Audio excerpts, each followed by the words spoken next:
দীর্ঘ প্রায় ৮ বছর পর মায়ের দেখা পেয়েছে বিএনপির ভারপ্রাপ্ত চেয়ারম্যান তারেক রহমান। বহু প্রতীক্ষার পর নিজের ছেলেকে এক নজর দেখে আবেগী হয়ে পড়েন দলের চেয়ারপারসন বেগম খালেদা জিয়াও। আর মা ও ছেলের এই সাক্ষাৎকারের মুহূর্ত বর্তমানে দেশজুড়ে আলোড়ন সৃষ্টি করেছে। এই আবেগী দৃশ্য দেখে স্ট্যাটাস দিয়েছেন জনপ্রিয় ইসলামী আলোচক মাওলানা মিজানুর রহমান আজহারীও। তার এই স্ট্যাটাস ভাইরাল হয়েছে এরই মধ্যে। বুধবার সন্ধ্যায় নিজের ভেরিফাইড ফেসবুক পেজে আজহারী লিখেন, পৃথিবীর প্রতিটি মুসলিম মায়ের বুক আল্লাহ তাআলা এইভাবে শীতল করে দিক। শুধু তাই নয়, তিনি যোগ করেছেন, এটি হৃদয় প্রশান্তকারী এক আবেগঘন দৃশ্য। এর আগে চিকিৎসার জন্য লন্ডন পৌঁছান বেগম খালেদা জিয়া। তাকে নিজে গাড়ি চালিয়ে নিয়ে যান তারেক রহমান।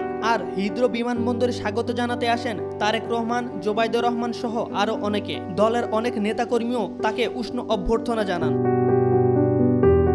এদিকে স্বৈরাচার শেখ হাসিনার আমলে বারবার অনুরোধ করেও উন্নত চিকিৎসার জন্য বিদেশে যাওয়ার অনুমতি পাননি সাবেক 3 বারের প্রধানমন্ত্রী খালেদা জিয়া। আওয়ামী লীগের পতনের 4 মাসের মাথায় তিনি যেতে পারলেন দেশের বাইরে।